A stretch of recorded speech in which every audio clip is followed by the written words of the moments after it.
To build customized GPT, you go to your accounts, select My GPT, select Create a GPT.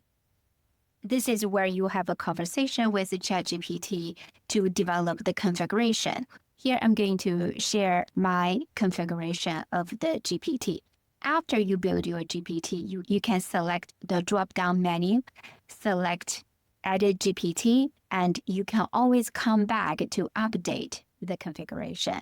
Every time when I have new documents or the updated documents, I always come back to update my configuration. You can put down your name and your description for the GPT, and here is the instruction.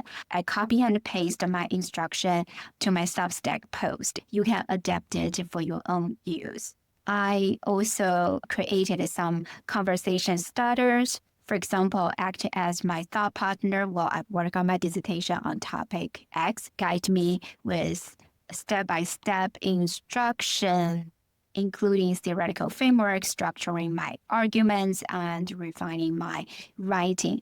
Offer critical feedback and help me overcome writer's block when needed.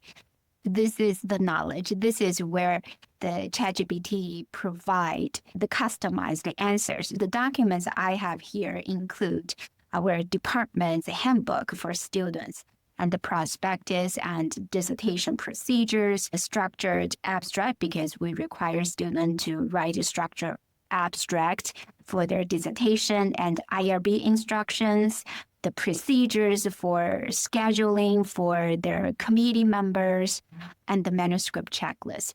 These two documents are also customized for my own department's requirements for our PhD students. Let me provide a little bit more information about the procedure and manuscript checklist. I use this dissertation body as part of my Canvas course that I built for my doctoral advisees. I have a page here as the instructions for students how to use this dissertation body. This is the manuscript checklist I developed for students. I have general checklist for all chapters, which includes the citations, references, APA guidelines, the figures and tables, the in-text citations, and APA manual, grammar, clarity, cohesion, coherence, and paragraph structure and idea flow. And I also have the chapter-specific checklist, which includes what content that you need to include in different chapters. I have the checklist for Chapter 1, Chapter 2, and Chapter 3, Chapter 4, results, and Chapter 5, discussion and conclusion. I also uploaded this manuscript checklist to this dissertation body. When it comes to procedure, it is the procedure I wrote down to guide students what they need to do.